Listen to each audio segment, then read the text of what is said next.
We always paint a fucked up reality that's not even true. It's reality what we think is true because our lives aren't what we want it to be. I realized that God wasn't gonna give me a get out of jail free card. And from the time I was born and to the time I was 19 years old, my life had these hurdles. I constantly hit obstacles. Obstacle after obstacle after obstacle. And I had to figure out how to manage suffering, how to deal with it, because it'd be part of my life forever. At least that's what I thought. So in order to deal with it, I had to be able to conquer it and overcome it and deal with it and know that in this suffering, there has to be some kind of growth. With every obstacle, I look at it as friction now. Without friction, there is no growth. You have to have friction in your life to grow. So I started looking at all these different things versus the woe is me mentality. Like, oh my God, look at my life. My life's so fucked up. I come from this fucked up family. I'm being beaten. I'm being abused mentally, physically. I started looking at it as the perfect trial ground. So I had to flip it upside down and say, okay, I'm suffering tremendously, mentally. Use this to your advantage versus your disadvantage. So that's what I did. Versus looking at it as like, oh my God, woe is me, I'm never gonna get out of here. I looked at it as, okay, hang on a second. If I can overcome this, if I can find some power in this, some way to get through this, that right there will be the fuel for the rest of my life. And so I found great strength in suffering.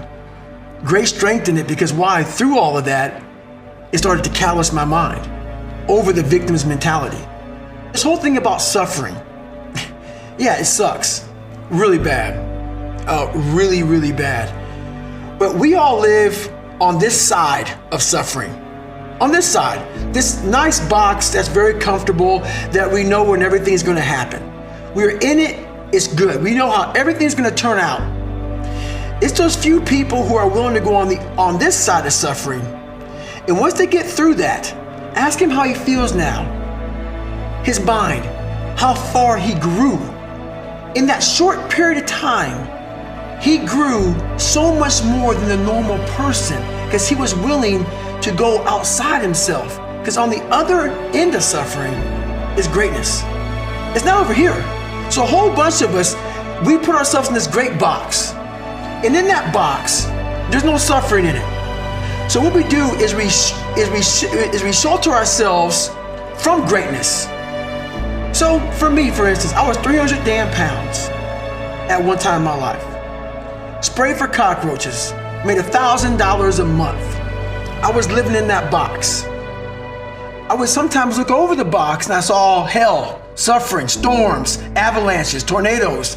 I don't want to go over there, but I knew if I can get through that shit mentally, on the other side was a 185-pound person who's a Navy SEAL, went through Ranger School. Only person to do this, only person to do that, only person to do this. But that's through all of that shit.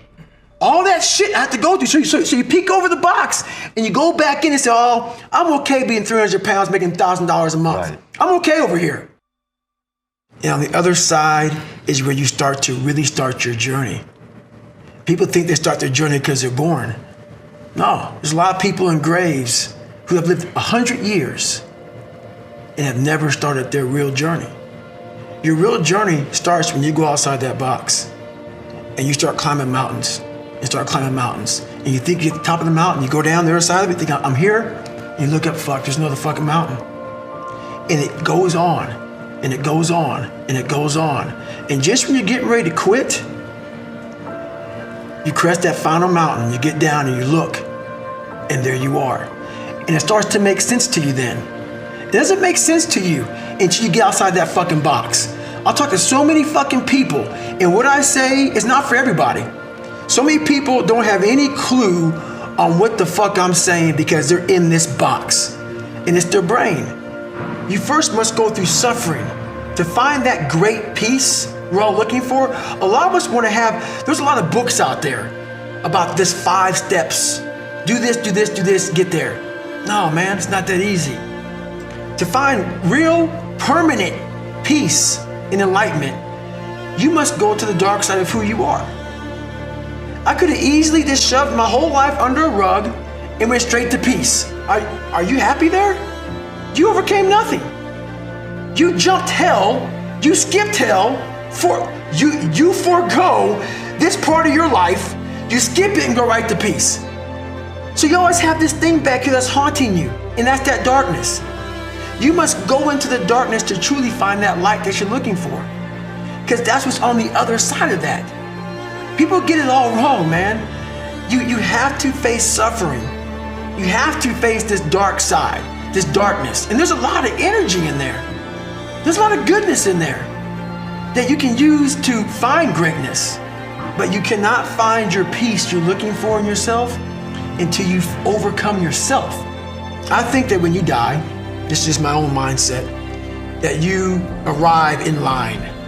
It helps me to get past a lot of things. You arrive in line, and let's say you're in front, let's say you die right before me, and you're in line, and God's sitting there with the clipboard, okay? Sitting there with the clipboard, like me and you're sitting right now.